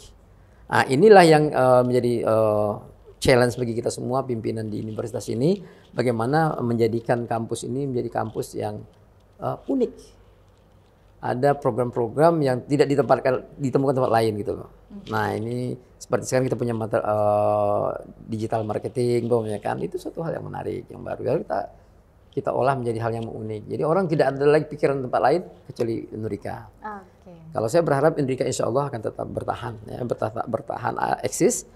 Nah itu yang kita harapkan dan akan menjadi kebanggaan masyarakat Batam. Kalau sekarang kalau kita sebut Nurika, orang tahu. Nah itu salah satu indikasi bahwa kita adalah ada di hati masyarakat. Nah yang harus kita perbaiki tentu kita harus punya prinsip continuous improvement. Pelayanannya, saya melihat chatting antara Sivitas Akademika yang mengkritisi, jadi autokritik ya terhadap kampus sendiri itu bagus. Jadi pimpinan dalam ini menyikapinya dengan bijaksana, masukan-masukan yang make sense ya, yang masuk akal dan bisa diterima kita wujudkan, nggak ada masalah. Apalagi kita punya ketua yayasan sekarang ya young generation kan, generasi muda ya Pak Edwin, generasi muda yang punya energik ya. Dan kita juga punya banyak dokter sekarang. Ini kelebihan dari kampus ini, dokter kita banyak. Dokter-dokter kita banyak. Ini salah satu yang tidak dimiliki. Ya mungkin kampus lain kan memilikinya nanti, tapi kita saat ini sudah memiliki itu. Kita tinggal memperkuat dan muda-muda. Ya, betul. Banyak sekali ya, Pak. Yang dokter yang muda-muda itu potensi yang bagus. Tinggal dilatih saja. Semoga bisa menjadikan Unrika lebih maju lagi ya Pak. Iya, orang kan melihat siapa di situ. Iya, betul. Jadi kalau kita dia mau sekolah di sana mau ngambil pendidikan sana, dilihat siapa di situ ya. Oh, Luciano. Oh, saya tahu orang itu. Ya. Nah, jadi pokoknya mengapa orang milih UI? Oh, di situ ada Mahfud MD. Ya, oh di situ ada siapa di situ? Ya, oh, di sini ada si Ano. Itu jadi trademark itu. Nah, kita berharap juga teman-teman dosen di sini juga di luar kan kiprahnya mereka hanya dosen di sini, tapi di luar juga punya kiprah loh. Ada yang menjadi pengurus PII yang dari tekniknya, ada yang mungkin jadi asosiasi hukum. Nah, kalau dia memegang ketua di sana, orang lihat oh ini ketuanya di situ. Ini yang harus maju lagi ya Pak. Maju lagi akan menarik calon mahasiswa. Nah, iya betul. Itu mereka akan melihat siapa yang akan mengajar saya. Iya, betul. Ya kan? Nah, itu tadi harapannya ya Pak. Itu harapan kita itu. Riau Kepulauan di ulang tahun yang ke-30 ini. Saya berharap komitmen dari yayasan akan tetap baik, bagus untuk mengembangkan sumber daya manusianya ini. Amin. Ya, itu harus ya itu dosen-dosen muda yang berpotensi kembangkan. Iya, betul. Jadi mereka jadi dokter dan sebagainya. Amin. Nah, itu semoga juga jadi doa ya Pak. Iya, saya harus mencontoh. Saya adalah contoh dari dosen-dosen muda bahwa saya pada usia 52, 53 baru jadi dokter. Jadi artinya nggak usah takut lah. Saya memulai kuliah saya 48. Selesai 52 ya, 60-an ya. Dokternya. Artinya saya sudah di usia yang nggak muda lagi untuk. Nah, sekarang dosen banyak muda-muda. Saya nggak boleh kalah semangatnya ya Pak. Mestinya. Loh Pak, nggak ada dana. Sekarang dana banyak. Beasiswa ya. Iya, betul. Jangan tergantung pada yayasan. Iya. Tinggal semangat mencari. Semangat mencari. So, itu itu benefit for you. Iya, betul. Ya, jadi kalau kita gantung pada yayasan nggak membiayai saya, berarti kita menggantungkan nasib kita kepada orang lain. No. Kita yang harus cari. Ya. Ya. Insya Allah jadi semangat juga nih Pak buat saya. Ya mestinya kamu harus targetkan. Pada usia sekian harusnya sini. Begitu disebutkan gitu. Harus ada target. Harus ada target. Nah, itu dia. Kalau tidak ada target, payah mencapainya. Oke, nah itu dia pesan-pesan juga dan doa dari Bapak. Terima kasih Bapak sudah menyempatkan waktunya. Mungkin segitu saja untuk wawancara kita hari ini. Terima kasih Pak Arif. Terima kasih. Kalau gitu kita tutup. Selamat malam. Assalamualaikum warahmatullahi wabarakatuh. Waalaikumsalam warahmatullahi wabarakatuh. Oke, baiklah untuk wawancara selanjutnya ini kita juga mendatangkan salah satu tokoh sejarah yang mengetahui bagaimana perkembangan ya Pak Unrika ini dari dulu STT menjadi universitas pada saat sekarang ini. Kalau gitu langsung saja kita sambut Bapak, silahkan perkenalkan dirinya. Baik. Secara singkat. Assalamualaikum warahmatullahi wabarakatuh. Nama saya Abdul Manan, SEMM ya. Saya itu bergabung di dulu Yayasan Perguruan Tinggi Batam itu tanggal 1 Agustus 1993. Sementara yayasan ini didirikan 12 Desember tahun 1992. Jadi di tahun 1993 di 1 Agustus saya sudah menjadi bagian daripada Universitas Riau Kepulauan. Waktu itu Yayasan Perguruan Tinggi Batam. Saat ini Universitas Riau Kepulauan Batam. Ya. Dan pada saat pertama saya bergabung di Yayasan Perguruan Tinggi Batam, saya itu dipercaya sebagai kepala subbagian keuangan. Ya. Dan pada saat itu kita belum mengenal adanya m-banking, masih manual, payroll, ya, kita masih manual. Jadi segala kegiatan seperti dosen mengajar, kita membayarkannya secara manual. Di amplopin gitu, ya kan. Nah, jadi pada tahun 1994 ya, itu ada mahasiswa angkatan pertama itu ya, banyak sebenarnya di Batam itu mahasiswa-mahasiswa kita itu yang memang dari dulunya juga sudah ini ya, memang ya sudah di masyarakat itu sudah berperan aktif. Iya. Ya, Pak. Tapi banyak yang sudah bekerja karena gitu ya, Pak. Yayasan Perguruan Tinggi Batam pada saat itu adalah satu-satunya perguruan tinggi yang ada di Pulau Batam. Ya. Jadi ya kita juga pada saat itu mahasiswa kita ada juga dari wali kota, ada dari otorita juga gitu. Bahkan orang-orang ada penting juga yang ada dari di Batam Dispenda ya, juga ya kan.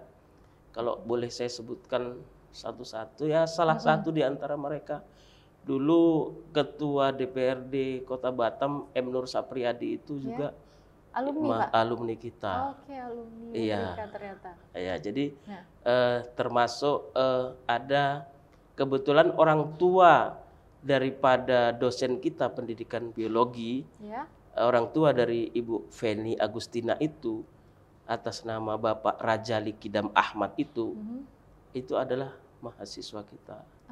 Gitu. Ada juga dari wali kota, ada Jab Nurinsah, ada Fatahur Rahman, dan ya banyak yang lain. Dan saat ini sebenarnya ada yang di PLN itu ada Solider Sinaga, itu juga alumni daripada Sekolah Tinggi Ilmu Ekonomi Batam. Dari zaman dulu masih sekolah tinggi sampai universitas saat sekarang banyak ya Pak lulusan-lulusan yang memang berasal dari instansi-instansi pemerintahan misalnya seperti itu. Banyak nah baik, sekali. Kalau awal-awal dulu itu Pak ada sekolah tinggi apa aja sih Pak yang ada di yayasan ini? Iya, pada saat Yayasan Perguruan Tinggi Batam membuka Sekolah Tinggi Ilmu Ekonomi STIE Batam dan Sekolah Tinggi Teknik STT Batam. Ya. Jadi dulu kita itu ada ketuanya, ada yang pertama itu Dr. Anda Subianti Wiryanata dari Jogja. Oh, didatangkan langsung dari Jogja? Memang sudah ada di Batam. Oh, memang sudah ada di Batam. Iya. Okay. Terus yang teknik itu ada almarhum Insinyur Nurjana. Itu dulu ketua sekolah tinggi pertama. Oke, berarti antara sekolah tinggi teknik dan STIE itu yang duluan yang mana Pak? Atau berbarengan? Berbarengan. Oh, berbarengan memang ya Pak? Sekolah Tinggi Ilmu Ekonomi dan Sekolah Tinggi Teknik Batam. Oke, itulah awal pencetus ya Pak untuk terjadinya sekarang menjadi universitas. Oke, baiklah.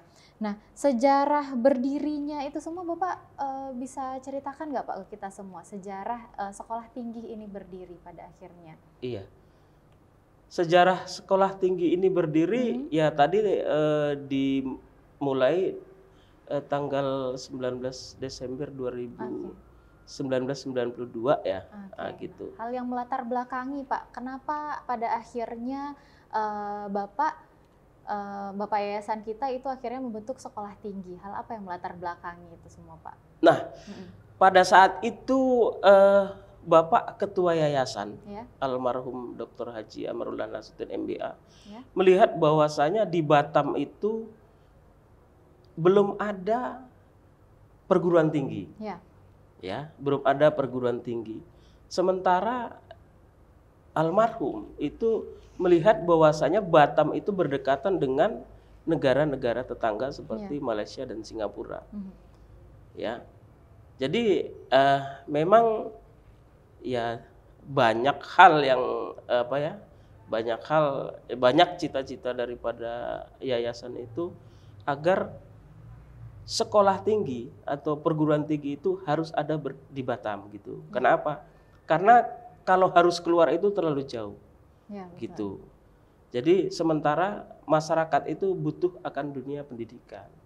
Gitu. Karena suatu kota tidak akan lengkap juga ya Pak kalau tidak adanya bidang pendidikan di dalamnya yang membentuk. Iya betul. Oke, baiklah. Kalau ini Pak, kan sekarang sudah menjadi universitas. Nah, pada akhirnya dari sekolah tinggi menjadi universitas itu hal apa juga Pak yang melatar belakangi akhirnya? Dari sekolah tinggi ke universitas ya ini kan awalnya itu hanya sekolah tinggi teknik dan ekonomi. Jadi Universitas Riau Kepulauan itu sendiri perlu mengembangkan pendidikan-pendidikan seperti ya kita ada hukum ya, Fakultas Hukum, ada Visipol dan ada FKIP ya. Jadi untuk melengkapi kebutuhan daripada masyarakat yang ada di Pulau Batam. Gitu. Oke, dari hal itu ya Pak sebetulnya hal yang sangat mulia untuk memenuhi bagaimana kebutuhan pendidikan di Kota Batam. Nah itulah akhirnya diusung menjadi Universitas Riau Kepulauan. Nah kalau sekarang Pak, dari awal nih Bapak sudah berada di Yayasan Perguruan Tinggi Batam dari sekolah tinggi. Sekarang Bapak melihat Unrika itu seperti apa Pak?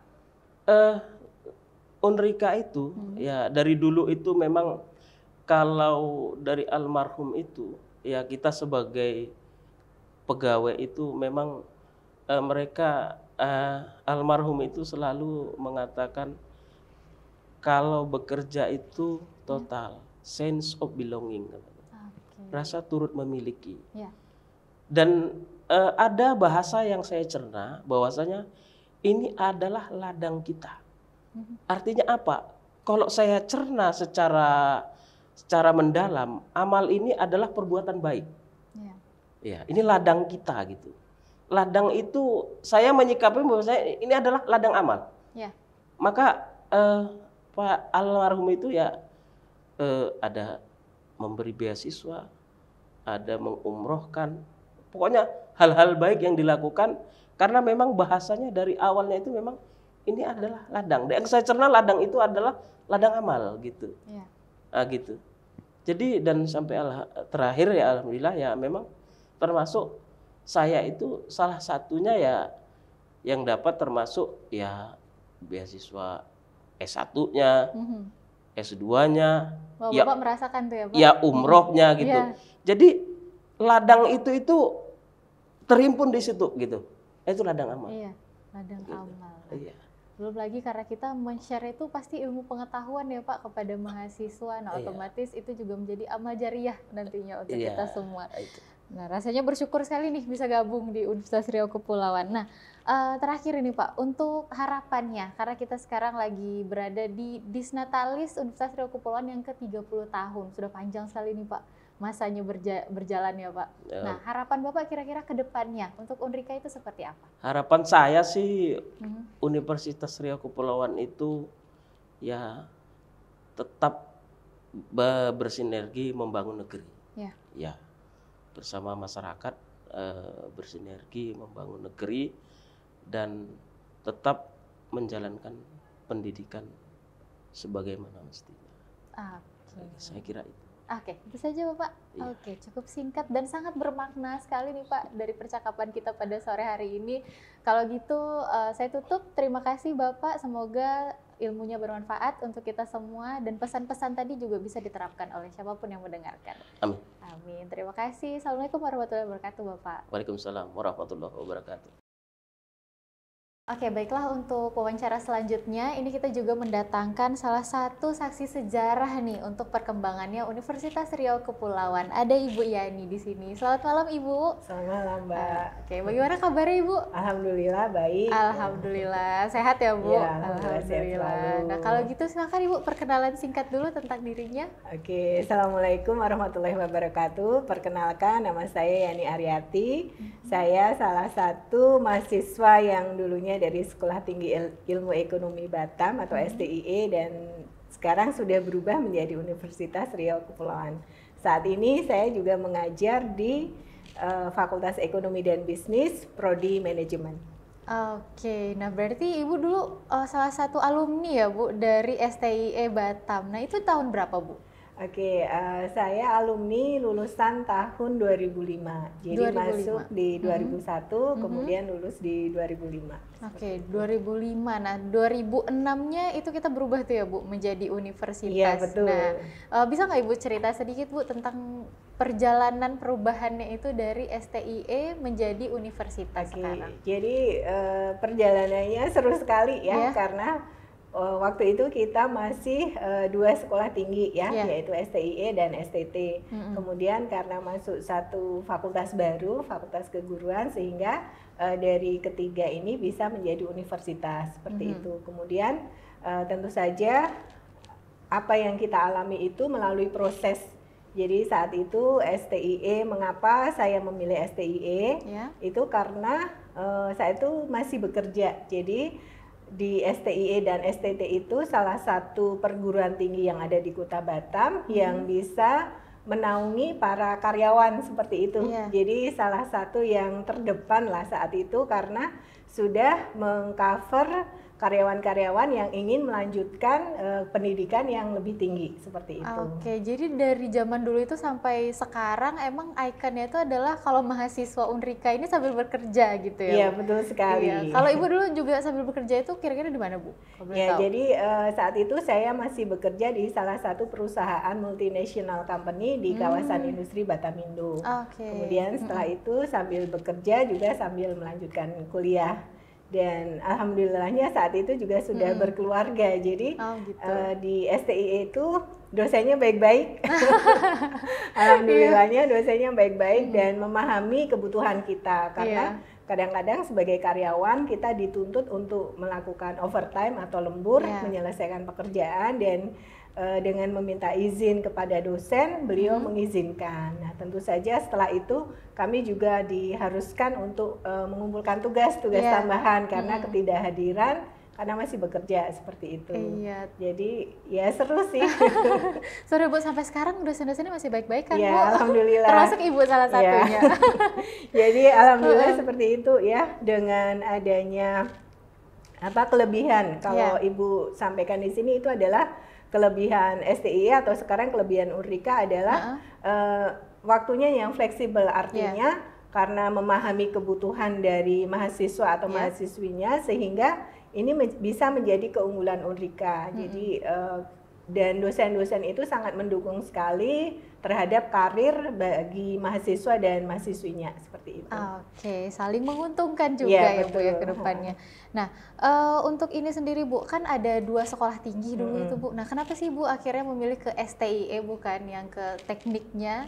Oke. Apa tuh Bu yang melatar belakangi? Yang melatar belakangi tentu saja mengapa saya memilih STIE saat itu karena sesuai dengan pekerjaan saya saat itu. Saya saat itu sebagai karyawan di departemen atau divisi Human Resource. Tentu saja saya memilih Sekolah Tinggi Ilmu Ekonomi yang mendukung pekerjaan saya saat itu. Karena untuk mendukung pekerjaan ya Bu. Nah, sesuai juga dengan misi nih Bu. Salah satu visi misi sekolah tinggi kita pada dulunya itu memang untuk mengcover semua pekerja-pekerja yang ada di Batam. Betul ya Ibu? Iya, betul. Dari Ibu tercover ya Bu salah satunya. Alhamdulillah. Alhamdulillah. Nah, untuk melanjutkan Ibu, melanjutkan S2-nya Ibu di mana? Jadi saya melanjutkan kuliahnya masih di Batam, di Universitas Internasional Batam. Jadi setelah saya lulus dari STIE, kemudian saat itu saya ditawarin menjadi asisten dosen waktu itu. Kemudian setelah asisten dosen selama 1 semester, setelah itu saya di tahun 2006 ditawarkan sebagai dosen tetap. Nah, di samping saya mengajar di Unrika, saya juga mengajar di Universitas Internasional Batam. Saat itu karena masih bekerja, jadi bisa masuk dengan menggunakan ijazah S1. Karena kita keunggulan kita adalah sebagai praktisi. Jadi saat itu kita sebagai Human Resource Practitioner. Nah, itu salah satu keunggulan juga. Terima kasih kepada Unrika karena dengan ilmu yang diberikan itu bisa manfaatnya banyak sekali. Banyak kesempatan yang bisa banyak didapatkan kesempatan, ya, Bu. banyak peluang juga. Karena teman-teman kita pun saling memberikan informasi juga saat itu. Jadi misalnya ada teman yang belum bekerja, mereka akan menginformasikan, oh ini di perusahaan ini ada buka lowongan seperti itu. Jadi benar-benar seperti keluarga besar. Iya, betul sekali ya Bu. Makanya kalau mahasiswa masuk sini yang belum ada kerja, nanti tuh beberapa bulan setelahnya pasti udah ada kerjaan ya Bu. Iya, betul Biasanya sekali. seperti itu. Wah, menarik sekali nih. Nah, ini Bu, dari tahun 2001 ya Bu, Ibu dulu masih di STIE dan sekarang sudah menjadi universitas. Apa sih Bu perbedaannya dari dulu sama sekarang sudah menjadi universitas, apa yang Bu rasakan? Jadi perbedaannya sangat banyak dan tentu saja ini perkembangan yang sangat baik buat Unrika. Jadi selalu melakukan continuous improvement. Jadi saat itu kami masih dalam proses pembelajaran itu masih tradisional ya, bisa dikatakan seperti itu. Tapi alhamdulillah dengan fasilitas yang ada saat itu kami juga terbantu. Kemudian ada lab untuk akuntansi juga ada, tapi sederhana sekali. Tetapi dari situlah kita belajar. Kemudian kalau fasilitas sekarang semua kelas sudah ada AC-nya, kemudian sudah ada infocus yang sudah ready dan siap digunakan. Kalau dulu masih menggunakan OHP ya, overhead projector, jadi dosen tuh masih harus menuliskan di kertas kayak semacam plastik itu nanti, nah seperti itu. Nah sekarang sudah sangat bagus ya, kemudian ruangannya juga sekarang sudah nyaman karena sudah dingin dengan AC yang terpasang di setiap ruangan seperti itu. Kalau dari segi fasilitas berarti sangat berkembang ya Bu dari dulu. Berkembangnya sangat banyak sih seperti sangat itu. Pesat sekali, malah saya nggak ketemu tuh Bu, generasi saya mungkin nggak ketemu tuh caranya kayak gitu, metode mengajar seperti itu. Kami termasuk generasi yang bisa mengalami beberapa perkembangan teknologi dari dulu bagaimana kita belajar secara tradisional dan sekarang kita menggunakan alat-alat dan fasilitas sarana prasarana yang sudah canggih lah seperti itu. Yang sudah bisa membantu memudahkan. Iya, memudahkan dan mahasiswa pun terbantu ya. Kemarin juga kita sempat mengalami pandemi COVID-19. Nah, dengan fasilitas yang diberikan oleh Unrika dengan perkuliahan menggunakan Webex dan lain sebagainya, itu membantu sekali buat mahasiswa tetap bisa mendapatkan ilmu walaupun di rumah ataupun dari jarak jauh lah istilahnya seperti itu. Walaupun jauh tetap nggak ada halangan ya Bu, jadi untuk ilmu berkuliah. Tetap bisa tersampaikan dengan baik. Betul sekali. Nah, kalau ini Bu, sepengetahuan Ibu, pihak-pihak mana saja sih yang membantu akhirnya Unrika, Universitas Riau Kepulauan ini sekarang bisa berkembang sepesat ini Bu? Jadi pihak utama yang membantu Unrika bisa berkembang pesat sampai seperti sekarang ini adalah yang pertama dari yayasan, pengurus yayasan. Bapak Ketua Yayasan kita, Bapak almarhum, beliau sangat membantu sekali dalam perkembangan dari segi sarana prasarana, kemudian dari segi dosen, buat mahasiswa juga ada bantuan beasiswa, untuk dosen juga ada. Jadi itu dengan sumber daya manusia yang kualitasnya bagus, otomatis Unrika bisa berkembang pesat seperti saat ini. Kemudian dari segi fasilitas juga kita bisa lihat saat ini sangat canggih seperti itu. Jadi semuanya termudahkan dengan adanya fasilitas yang diberikan oleh pihak yayasan kepada kita semua. Baiklah. Seperti itu. Nah, itu dia. Berarti semuanya itu sangat membantu ya Bu untuk perkembangan ini, apalagi dari stakeholder kota pasti itu juga sangat membantu untuk kita sampai ke internal di dalamnya juga. Nah, ini Bu, Unrika kan sekarang sudah 30 tahun ya Bu berdiri dari tahun 1993 ya Bu kalau nggak salah. Nah, harapan Ibu apa sih untuk Universitas Riau Kepulauan ke depannya? Oke, harapannya untuk Unrika semoga semakin berkembang dan semakin jaya seperti itu. Dan tentu saja sukses selalu buat Unrika. Amin, amin. Nah, sangat singkat tapi memang itulah yang diharapkan ya Bu, agar Unrika ini menjadi unggul, kreatif dan juga mandiri. Betul. Oke. Baiklah, mungkin itu saja Ibu untuk wawancara kita malam hari ini. Terima kasih atas informasi-informasi yang sudah diberikan. Nah, semoga juga jadi pengetahuan nih Bu buat yang nonton semuanya. Terima kasih juga Mbak sudah diberikan kesempatan. Terima kasih kepada panitia juga ya sudah mengundang Ibu, dan inilah salah satu bagian dari alumni Unrika juga. Terima kasih Ibu. Selamat malam. Assalamualaikum warahmatullahi wabarakatuh. Waalaikumsalam. Terima kasih semuanya. Baiklah, untuk wawancara kali ini selanjutnya kita akan mewawancara salah seorang alumni STT Batam dan sekarang sudah menjadi WR1 Universitas Riau Kepulauan. Kalau gitu langsung saja kita sambut Bapak Surya. Silahkan Bapak perkenalan singkat dulu. Terima kasih Bu Indri. Assalamualaikum warahmatullahi wabarakatuh.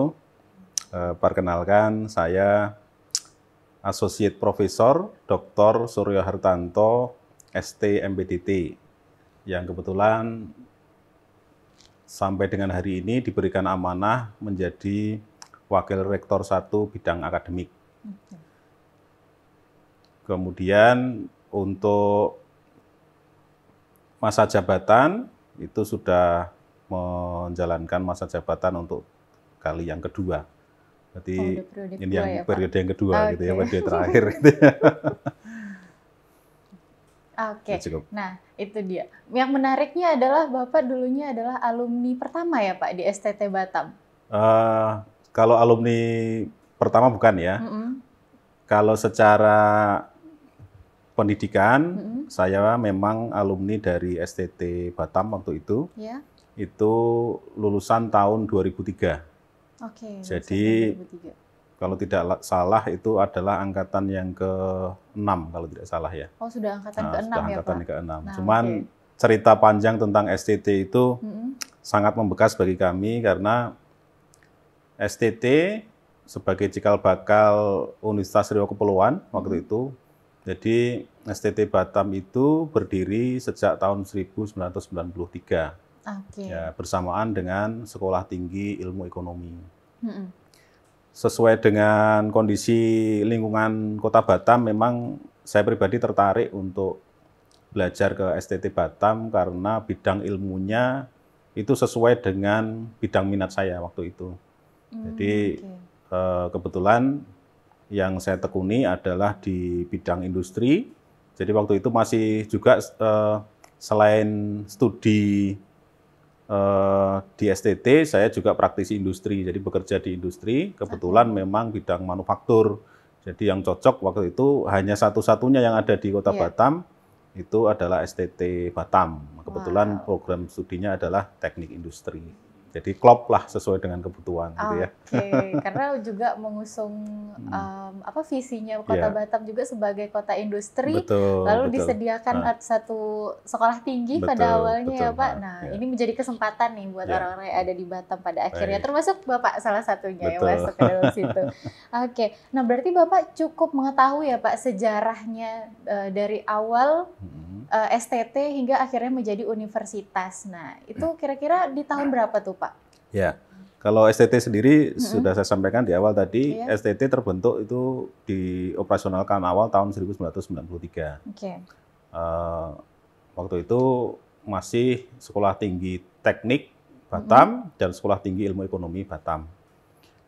Kemudian di proses perjalanannya di tahun 2006 karena memang kebutuhan pendidikan di Kota Batam itu sudah semakin meningkat, dikembangkan menjadi Universitas Riau Kepulauan. Jadi di merger ya dari STT yang dua tadi digabung menjadi Universitas Riau Kepulauan.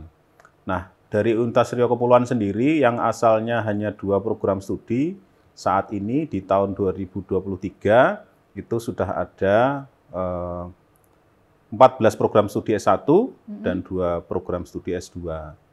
Nah, kebetulan yang fakultas yang menjalankan itu ada 5 fakultas dan 1 program pascasarjana. Kalau untuk fakultasnya itu adalah Fakultas Teknik.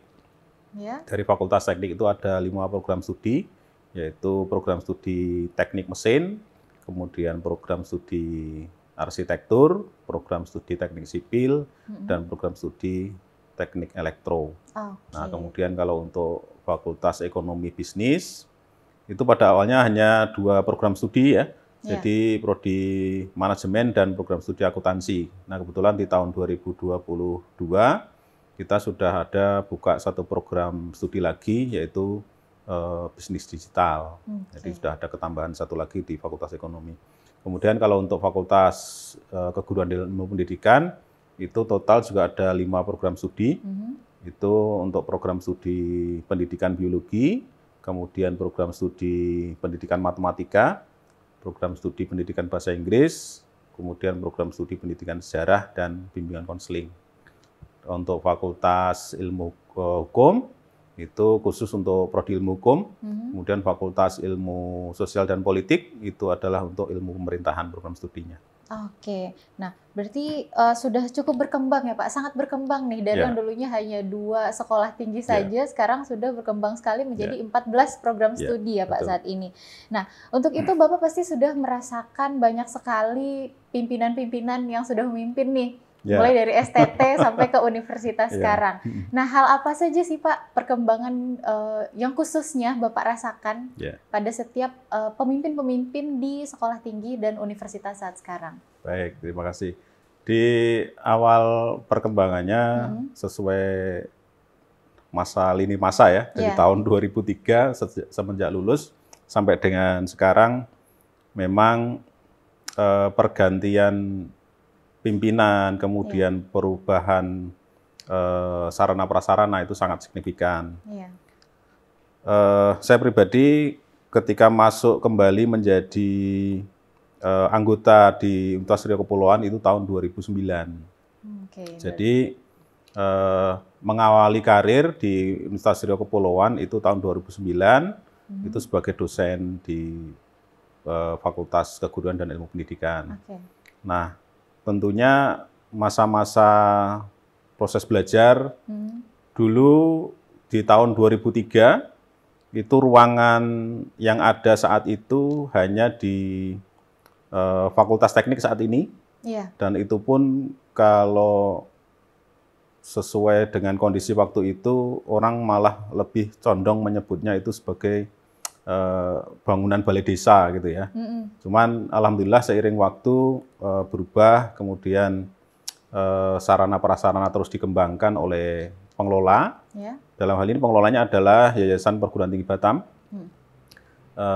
Terus dikembangkan ya sampai dengan hari ini, inilah kondisi Unrika. Jadi secara tahap perkembangannya alhamdulillah sekali sudah sangat lebih baik dari masa-masa semenjak saya menjadi mahasiswa tahun 2003 gitu ya. Jadi sudah sangat berasa ya Pak perkembangannya itu. Nah, kalau untuk pihak-pihak yang mendukung nih Pak untuk berkembangnya Universitas Riau Kepulauan ini itu boleh di-mention nggak Pak siapa aja? Jadi dari awal memang untuk Universitas Riau Kepulauan itu di bawah naungan Yayasan Perguruan Tinggi Batam. Yayasan Perguruan Tinggi Batam dikelola, ketua yayasan pertama itu adalah Bapak Dr. Haji Amarullah Nasution, MPA, almarhum. Mulai dari awal sampai dengan tahun 2022. Nah, sampai yang saat ini sebagai ketua yayasan baru itu adalah Pak Edwin Agung Wibowo.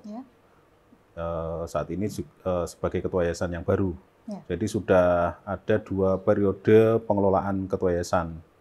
Nah, dari pengelolaan yayasan tadi memang secara operasional yayasan menjadi tulang punggung di dalam pengembangan Universitas Riau Kepulauan. Namun dari pihak-pihak lain selain dari yayasan tadi, itu pemerintah daerah juga ikut andil di dalam proses pengembangannya. Nah, kemudian dari lembaga layanan pendidikan tinggi atau dulu kita sering sebutnya dengan Kopertis, Koordinator Perguruan Tinggi Swasta. Nah, sekarang sudah beralih fungsi menjadi LLDikti. Itulah yang ikut berperan di dalam proses pengembangan Universitas Riau Kepulauan. Nah, mungkin tidak bisa kami sebutkan satu persatu karena mungkin dukungannya sangat banyak ya. Tidak hanya sebatas dari Perguruan Tinggi Batam, tetapi SDM-nya juga ikut membantu proses perkembangan Universitas Riau Kepulauan. Saat ini dosen yang kita miliki itu total ada 173 dosen yang mengelola proses pembelajaran untuk mahasiswa aktif itu sekitar 5.600-an lebih ya.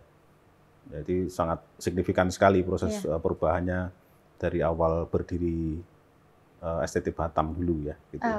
Nah sudah 30 tahun ya Pak perjalanannya sampai sekarang. Nah, di hari jadi yang ke-30 ini Pak, kira-kira untuk yang terakhir nih harapan Bapak apa sih untuk Universitas Riau Kepulauan?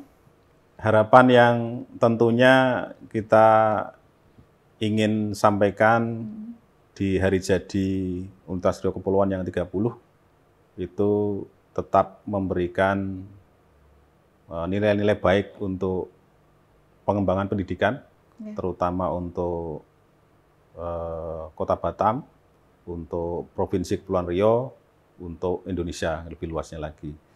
Nah, dengan menghadapi era perubahan digital, kemudian perubahan nanti bonus demografi di tahun 2045,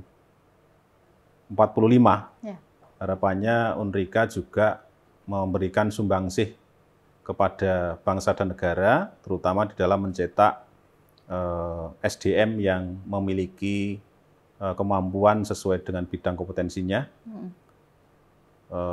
memiliki keunggulan, memiliki kreativitas, dan memiliki kemampuan yang memang betul-betul dibutuhkan di lingkungan masyarakat. Kemudian harapan yang lebih utama di dalam proses pengembangannya, Unrika tetap berjalan sesuai dengan aturan yang ditetapkan oleh pemerintah agar tetap berjalan sesuai dengan agar berjalan dengan kondisi yang lebih baik, gitu ya, lebih baik. Jadi tidak hanya meluluskan sarjana saja, tetapi memberikan nilai dampak yang lebih baik kepada sumber daya manusia. Oke, nah untuk lebih ininya mungkin sesuai ya Pak dengan tagline ulang tahun kita kali ini, unggul, kreatif, dan mandiri. Nah, betul sekali. Nah, gitu, terima kasih Bapak untuk waktunya di sore hari ini, sudah sharing ke kami semua dan lebih mendalami lagi tentang sejarah Unrika seperti apa. Nah kalau gitu, terima kasih Bapak, saya tutup. Wassalamualaikum warahmatullahi wabarakatuh. Waalaikumsalam warahmatullahi wabarakatuh.